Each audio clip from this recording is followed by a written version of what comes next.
stay fly. Don't just try to make it, right? That's one thing a lot of time people say, well, I just want to survive. And I say, no, don't just survive, thrive. And then what's the difference between surviving and thriving, right? And then when you find out what that is, you go for it. And if you don't know, find a mentor. And to me, that was the biggest thing in the military is I had mentors every place that I went to, different mentors for financial help. Peace, beloved. It's time for another great episode of Get on Code. All right, welcome to Get on Code, the Fly Guy Show, which is a series of melanated conversations focused on empowerment, health, wealth, and knowledge of self. People think in binary choices because they are conditioned to. And on the wall was a picture of a wolf and a lion. I think the wolf was the Democratic Party, the lion was the Republicans. But the drug trade and all these illegal stuff that people do, that's still economics. It's just that they couldn't do it in a traditional system. We're talking about melanated wealth. So we can build wealth, but we just, for some reason, don't seem to be able to transfer it.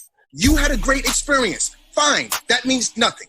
What were you told as a child about education? You had to be how many times better? Every impression without an expression becomes depression. All right, time for a great episode of Get on Code. And I have the good brother Darrell Williams from AllianceSeminars.org. So we're going to chap into that a little later on, AllianceSeminars.org. You see it on the screen. You can read, you know. But this good brother has a background in leadership, which was, what's the word I want to say? It was informed by his experience in the United States military. Thanks for your service. But he's been able to bring that military style leadership, that militancy, that leadership, that this is the direction. He's been able to take that into the community, and he's helping folk with it. He's helping families with it. And today we're going to end up talking about how we can save the Black family. He and his wife does coaching. And so we can call him Coach Darrell. But his coaching helps keep families together, helps meld families together. And hey, beloved, we got to do some things to make sure that we get together. So, brother Darrell Williams, man, what's good? Good to have you on the Get on Code show where we deal with health, wealth, knowledge of self. What's good with you, bro? Hey, man, it's glad to be here. Glad to help out. And again, it's always good when you can give back. Ashe, amen. So look, brother, you help folk with leadership. Yes. All right. So let's dive back into your past and let's see how leadership kind of crept into your life. So you grew up in Compton? Grew up in Compton, California. I grew up during the time of Boys in the Hood. And my brothers and sisters grew up during the time of Straight Outta Compton. And so everybody, when they meet me, they're like, hey, man, that movie Boys in the Hood, did they add anything to that? I'm like, nah, man, that was straight up raw, just the way it was. And a lot of people ask me, like, kind of like I was like in jail. Like, how'd you get out of Compton? I'm like, I left because I wanted to start a career and take care of myself. I was the oldest of four. And it was so funny, man. I don't know if he was serious or not. I just remember my dad saying, 2 men can't stay in the same house. I was like, oh, okay, I got you, Pop. So during my junior year, I realized that, man, I don't have the money for college. Grades are okay, but, I need to really do something. And I just, man, run into a Army recruiter, man. That dude, I wish I can find him and thank him, man, because he really saved my life, man. I mean, talked to him about the Army. I wasn't feeling it at first, but he just started dropping the knowledge about paying for college and traveling and all that. I was like, man, I can't get a better deal than that. So I ended up joining the Army, and I think we graduated in June. I went in October and never looked back. Came in as the military HR guy, and I did 20 years in the Army, and out of those 20 years, 15 of those years was working for the White House Communications Agency. So when I got there, I was working with supporting President Bush Sr., then rolled over to President Clinton. And then from there, I took a little break, went to Korea for a year, came back, and then that's when we started supporting Bush Jr. And during that time while I was in the military, I also still helped out in the communities. I was a youth pastor back then. And again, my whole thing was anything I have in the military, how can I transfer that over and help others in the private sector? And that's always kind of been my MO over the years. All right, so you were in the military, you came out of Compton. That kind of reminds me of the film, The Spook Who Sat by the Door. Because that brother, you know, are you familiar with that movie? No, I'm not. Okay. The movie is called The Spook That Sat by the Door. And this brother was the first black person to join the American CIA. Wow. And he took what he learned in the CIA and he used that to train some of the boys in the hood in Chicago. Here's some pictures from it. He took that to train some of the boys in the hood in Chicago. It started off as a book and became a movie during the blaxploitation time period.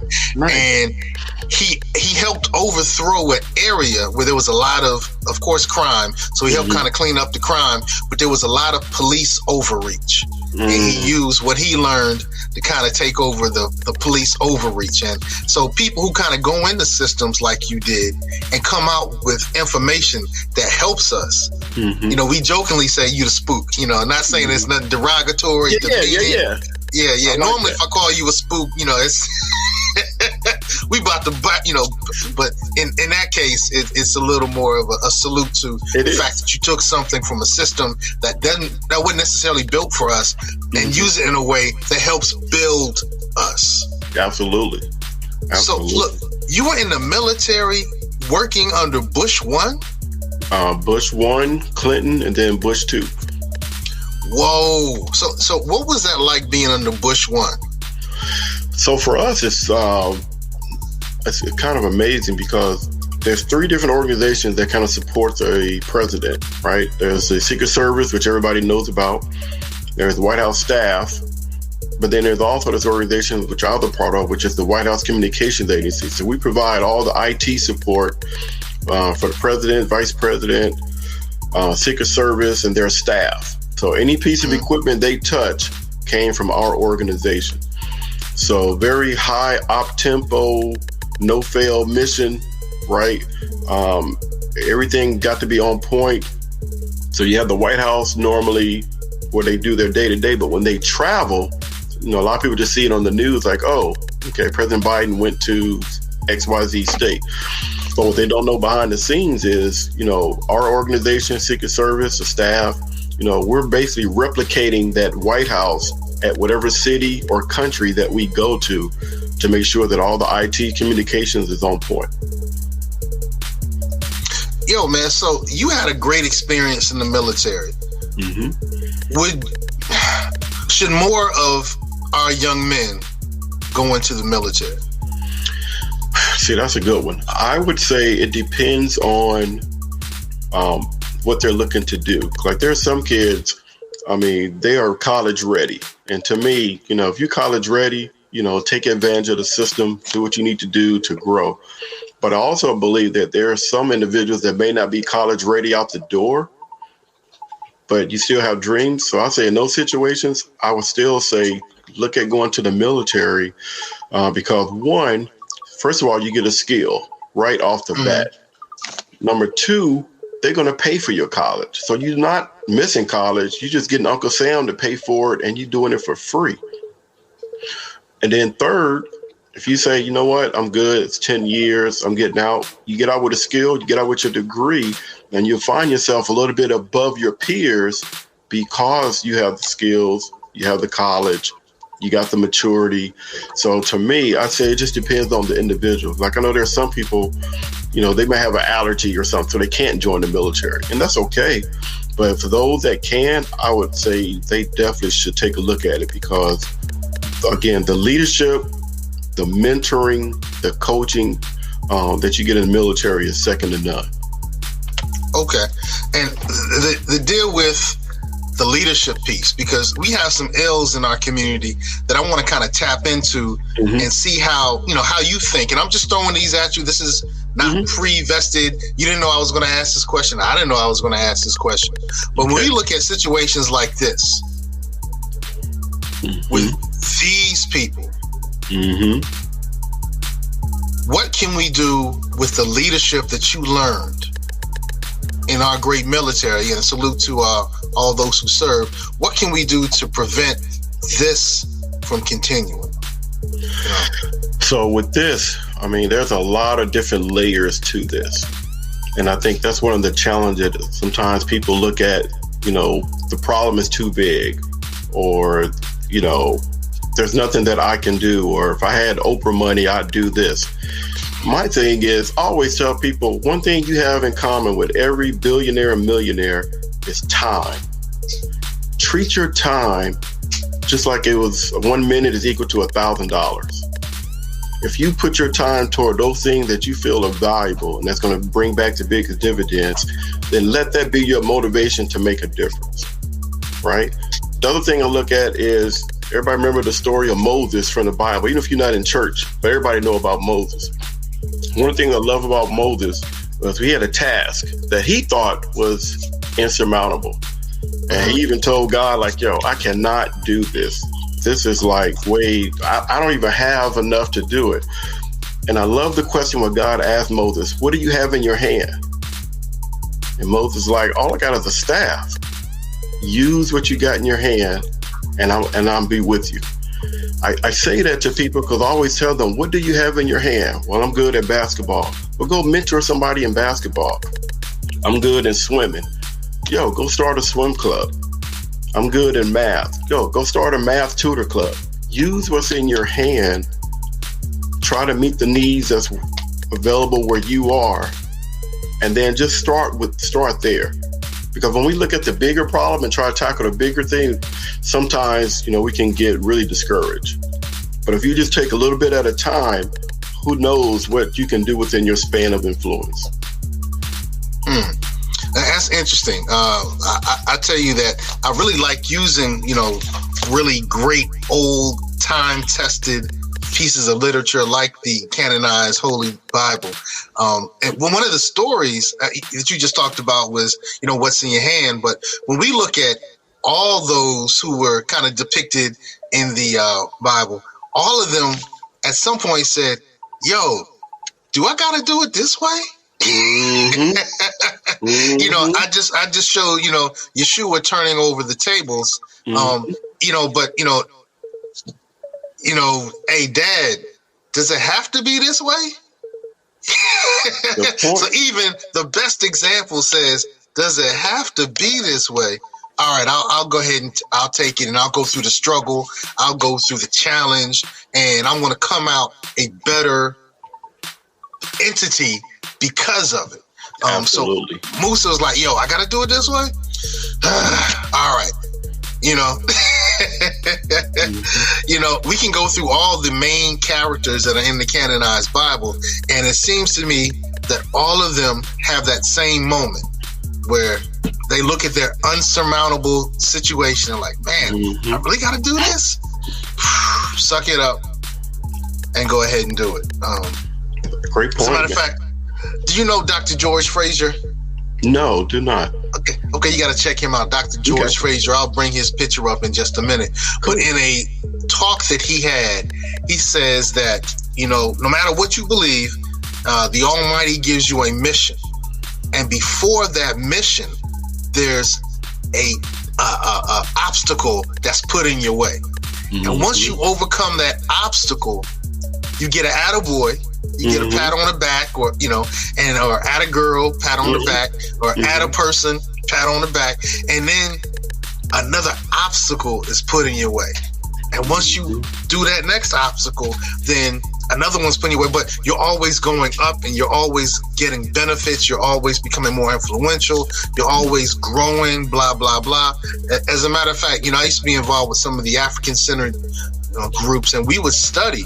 And it turned out that, when we look at, with the Christian belief system, when we look at Satan and you look at some of the Hebrew words that are used to describe Satan, initially it meant in the Hebrew language, not adversary, not enemy, but obstacle.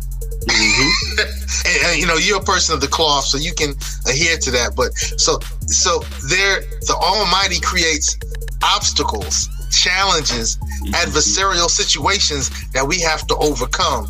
And I think, you know, in today's time, this is one of the adversarial situations that we're overcoming. So it's true.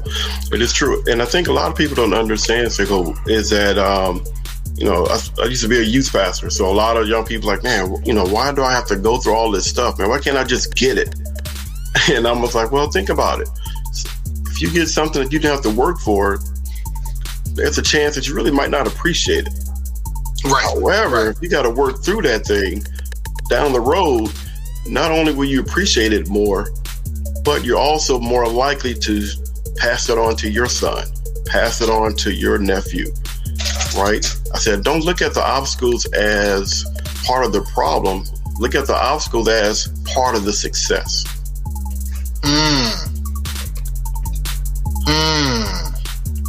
So, what did you go through in the military that led you to having this focus on leadership? I'm telling you, the biggest thing that happened to me was, one, seeing all these men, right? They were doing positive things, right? Because sometimes, you know, when you look at the military, especially back in the day, you know, when I grew up, you know, it was all about infantry and those type of things. But then when you go in there, you realize, just like some other organizations, there's military intelligence, there's human resources, right? There's logistics, right? There's all these different fields, and there's great men. Not only are they good at what they do, but they also are looking to bring a younger generation behind them and mentor them so they can be the best that they can be. So that's one of the things that got me was, it didn't take long for somebody to find me versus me trying to look for a mentor, right? I never forget, at the in-processing station in my first organization in Germany, the HR guy said, "No, what do you want to do?" And it was like, well, what do you mean? I just got here. And he was already early on changing my mindset. What do you want to get out of the military? Right? You want to get a car? You want to get a stereo system? Because you can get all that and you can get out in 2 years. He said, but if you really want to make an impact, try to do something life-changing and then take it back. And I'm telling you, man, these guys challenged me to think deep. And it was like, well, I'm not going back to Compton, so that's out of the cards. So, you know, I want to do everything I can, right? Not just to make it. And that's what he was telling me. Don't just try to make it, right? That's one thing a lot of times people say, well, I just want to survive. And I say, no, don't just survive, thrive. And then what's the difference between surviving and thriving, right? And then when you find out what that is, you go for it. And if you don't know, find a mentor. And to me, that was the biggest thing in the military, is I had mentors every place that I went to, different mentors for financial help, a mentor for teaching me to be a better leader, mentors that taught me how to be a husband, right, whenever I had to get married. So it was just different mentors at different levels. And all you had to do was just listen. You had a mentor to help you become a better husband. You had a mentor to help you with your finances. Absolutely.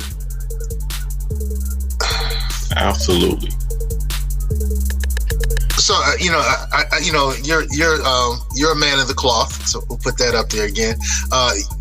There's a phrase that says, "My people perish for lack of knowledge." Mm-hmm. So there's another phrase that says, "In the wealth of counsel, there is safety." And so one of the things that I think will help deal with these types of situations is we need to kind of put together some think tanks. So we have these mentors that can sew into coming up with strategies that will, address these types of situations. What's one of the most impacting lessons you learned from one of your mentors? Being humble. You have so many people that have great ideas, They have the right intentions, but they don't want to be humble. So what happens is, I meet a brother like you. You want to help young people. I want to help young people. Hey, let's kind of collaborate. What do you do well? What do I do well? And what can I bring to the table? We can do this thing together. But then sometimes what happens is people don't want to humble themselves enough to collaborate. It's like, I want the spotlight.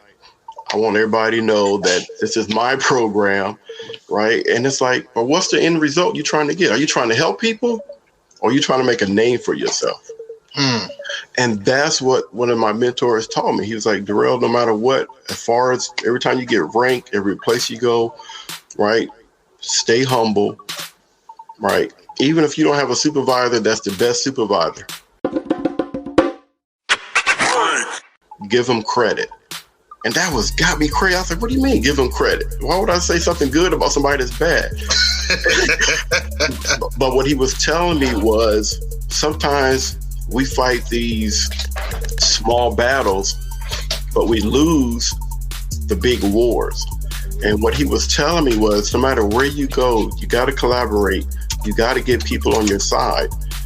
And what he taught me was, when I gave credit to the supervisors that maybe they weren't the best supervisor, it made them look good.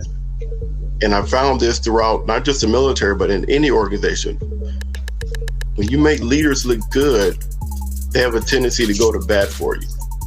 Now, granted, there's some leaders that, they even shouldn't be a leader. And that's a situation you may have to leave and go somewhere else. But for the most part, when you make somebody else look good, they're inclined to support you. Even especially if they know that you're saying things about them that maybe they haven't shown, right, a great aspect yet. My thing is, when I had some of the people say, hey, I saw that you got that award, but you gave me credit. And they were like, why'd you give me credit? I said, because regardless of what I accomplished, I still can't do it without somebody like you over me, somebody guiding me. Because what people don't realize is there's also reverse leadership, where you take what you're doing well and you still reverse that thing on the people that's over you, because that maybe they'll learn that piece of humility that they never learned before. That's intriguing. All right, so let's talk about other things that you learned from your leader mentors. Mm-hmm. So if we're going to deal with saving the Black family, then, and we're both men, mm-hmm. I assume. What did you learn about being a husband? What did a mentor teach you about being a husband? Man, one thing that I loved about the military is, how like on the holidays, Memorial Day, 4th of July, those type of holidays, one of the things that happens in the military is when you're not married, whether you were living in the barracks or, living in housing, a lot of the married leaders invite the single soldiers over during those holidays. And they're like, oh, I don't want to intrude, I don't, mess up you and your family thing. And it's like, no, come on. Somebody did it for me. This is how I pay it forward. And then what happens is you take these single soldiers and they are around these other married men. And what you're doing is you're watching them, how they treat their spouse, how they treat their kids, right? You seeing not this, hey, go get me a beer, right? But you see, honey, what do you need me to do as you're preparing this food? And I'm telling you, man, it's about modeling what we want to see.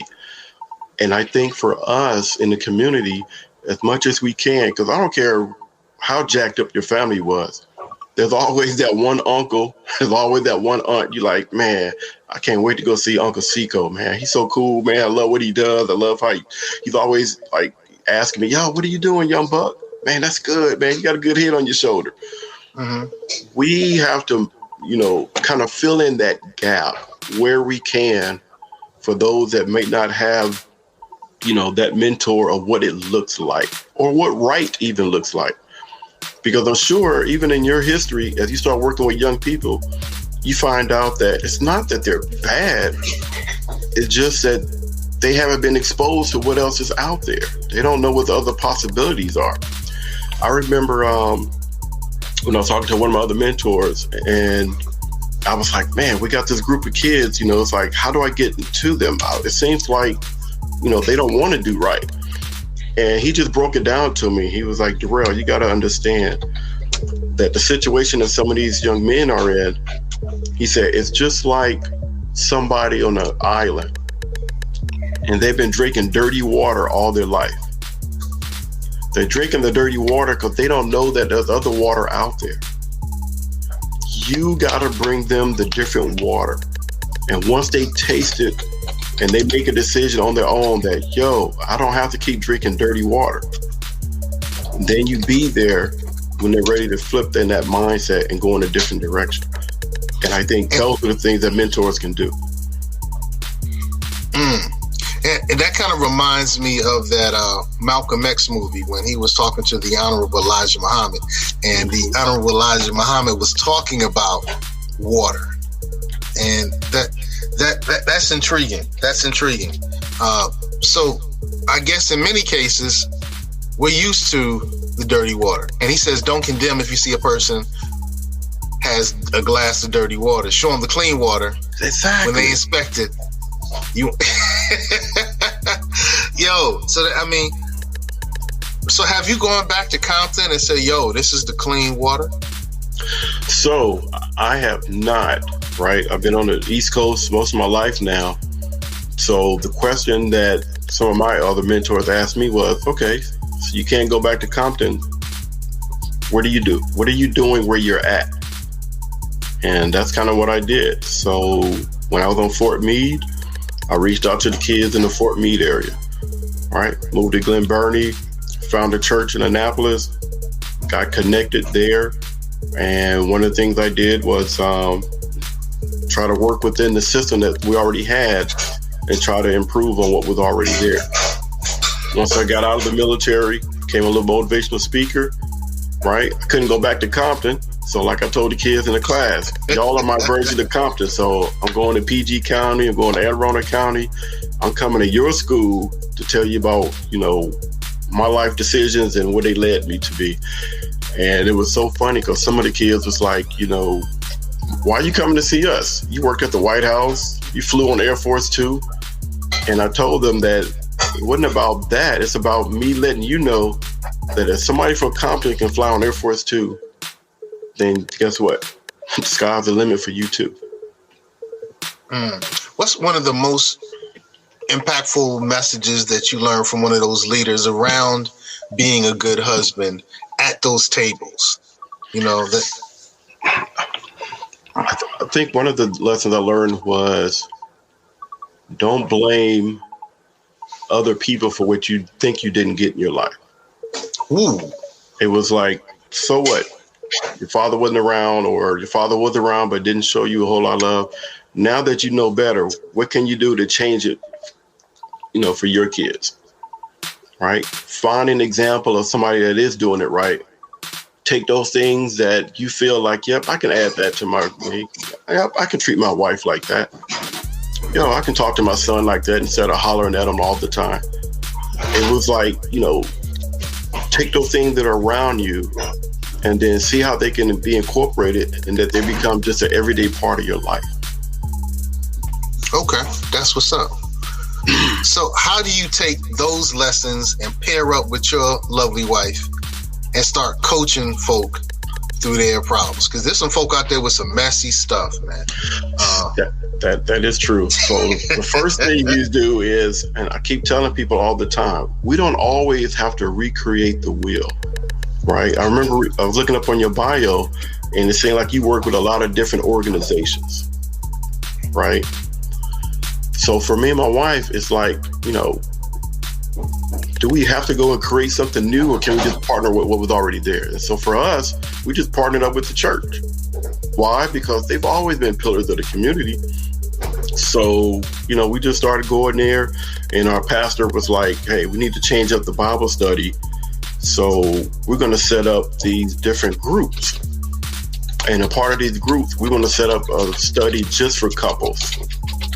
So we got people, they signed up, My wife and I did some research because we didn't want to just go through the Bible. We wanted to make it practical, make it real. So we did some research, found a lot of great books, right? And from there, we just taught to study through those books. So each chapter was like a weekly message. All right, people would read ahead if they could. If they couldn't, that's okay. We brought them up to speed. And we would just break down each of those marriage chapters. Because what we found out is there's a lot of things that we bring into any relationship, whether it's a marital relationship, with our children, even on our jobs. And sometimes those things that are not positive, we got to find a way to peel the layers to identify what those things are. And then just like a scab, right? We got to clean that thing up and then allow it to heal. So each chapter that we went over in those books as related to relationships, we would challenge the couples, right? Try this next week. Come back and let's give a report. And even if you didn't do what you wanted to do, let's talk about what kind of got in the way and what can we do to make sure that doesn't get in the way the next time. So that's what helped us was we partnered up with church was already there, worked within the system, put the Bible study out. Like you said, most of the men, and I appreciate the brothers, they were so honest. Like, yo, man, I ain't coming there sharing my business with no other man. I'm like, I got that. I appreciate that. I said, but what if we can all learn from each other, share some nuggets, and we make what we have? Because that's one thing I never tell people, that, I'm not here to help you have a better marriage. Because to me, better is different. And sometimes it can be a negative connotation. The word I say is, how about we come together and let's see if we can get a healthier marriage? Because who wouldn't want a healthier marriage? I'm not saying it's bad. I'm not saying it's good. I'm just saying whatever state it's in now, what can we do to make it healthier? And a lot of the men was like, all right, now that I'm with. That I'm with. All right, what's been the craziest story, like the biggest turnaround story, the Darrell Fix My Life type story? You've seen the Liana Fix My Life. So the Darrell Fix My Life story, man. Tell me about one of them couples. Man, so it was this one guy, man. He was so honest that he was kind of like, when he comes home, he didn't notice some of the tendencies that he was doing, right? And one of those tendencies was, hey, I'm on my way home, let me call, right? See if the spouse need me to bring something. My man was like just coming home. He did a quick stop by McDonald's, walked in the house, everybody's waiting like, okay, what we gonna do for dinner? He's like, oh, y'all don't have nothing? And it was like, instead of saying, right, like, oh man, you should have did this, you should have did that. It was like, oh, so let's look at that situation. What could you have done differently? Well, I probably could have called. Man, that's good. If you would have called, what could that have led to? Well, I probably would have got everybody ideas. And then since I was already out, right, I could have stopped and picked up something. It's like, okay, not only would you change that whole situation, what are you showing your son when he sees that dad called and asked, yo, what do y'all want? So I can stop by and get something. So basically he realized that not only did I change it up for myself, but I changed it up for my kids because they saw that dad called to check and see if they needed something. And then I said, and what did that do for you and your wife? It was like, man, she was like happy, right? Because she was trying to figure out like, what am I going to cook? Run out of time. I still got to do certain things. And when you made that phone call to her, how did that make her feel?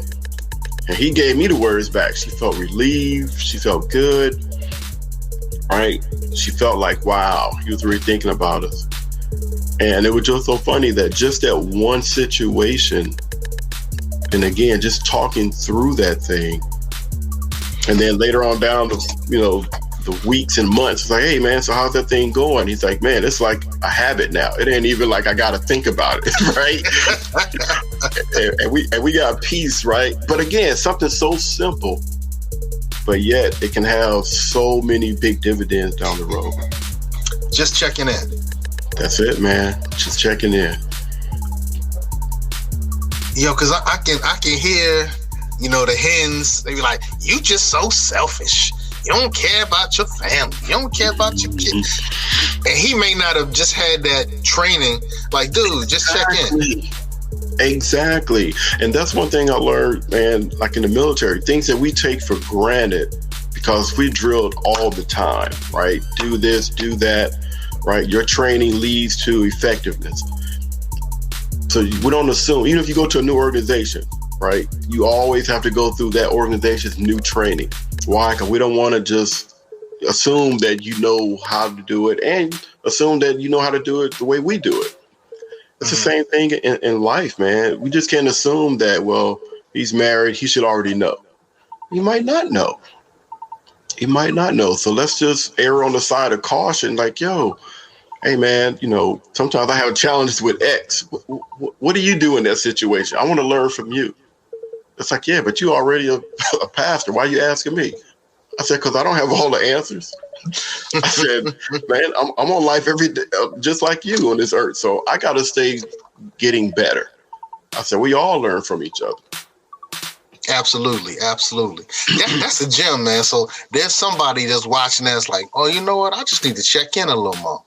And things are good.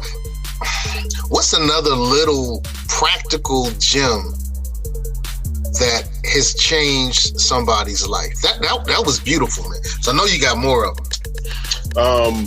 One of them I would say is there's a book out there called The 5 Love Languages.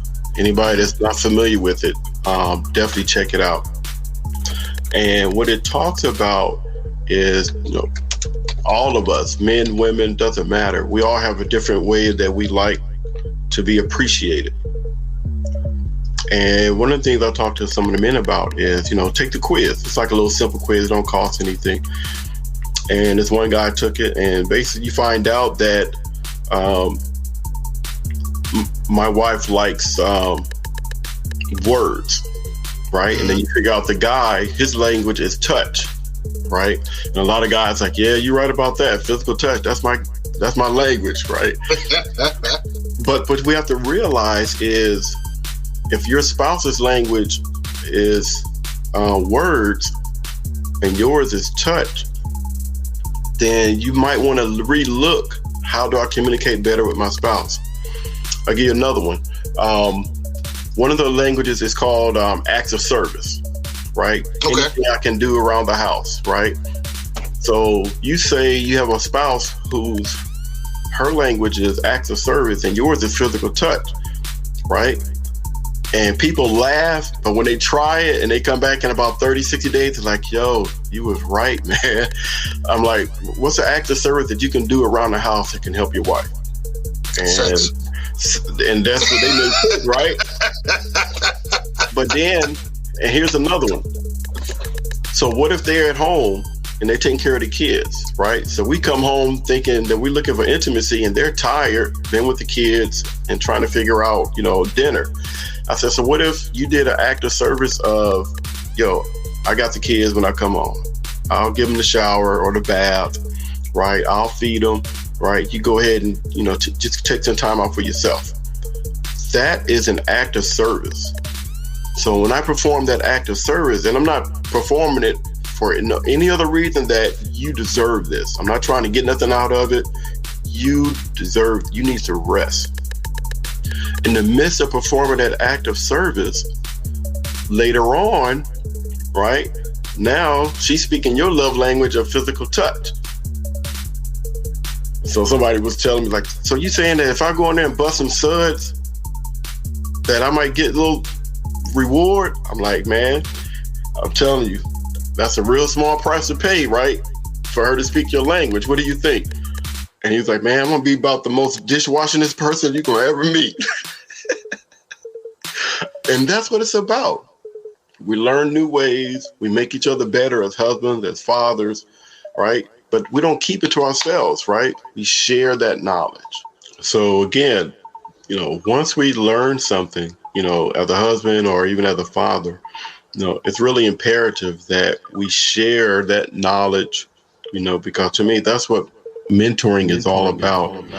I remember I had a guy that was married And he was at the church before I got there, but he remembered, just going to the pastor and just being one-on-one and just asking him like, hey, how do I become a better husband, right? Give me some tips. And one of the things that the leader told him was, the next time you go, whether it's church or any organizational meeting, take a look around and see if you see somebody that's modeling, right, the behavior, the success, right, that you want. And he started noticing certain people, and he just noticed how they interacted with their kids, how they interacted with their spouse. And he started doing those same things and mimicking those things that he thought, were good habits, good behaviors, right? Good nuggets. Then after a while, that became a part of his style, right? It wasn't the fact that he had to watch anybody anymore. He started making that a part of his own repertoire. And then it was so amazing. So then after a while, he became one of those guys that other young men were looking up to. So when they would see him come into an event holding his wife's hand, it was like, oh, okay, so he holds hands. Got it. I want to make sure that I need to do that as well. For some people, it might seem like, I don't take all of that. But what if it does? And what do we have to lose if we try it? The good thing about those type of things is a lot of the lessons that we learn and the things that we can apply, I think we're going to find that most of those things are free. And if that's the case, then why not do something a little bit different? Stay fly, stay fly, stay fly, stay fly, stay fly, stay fly, stay fly, stay fly. The views expressed by the guests are only the views of the guests, unless we say we agree, unless explicitly stated. Stay fly, stay fly, stay fly, stay fly, stay fly, stay fly.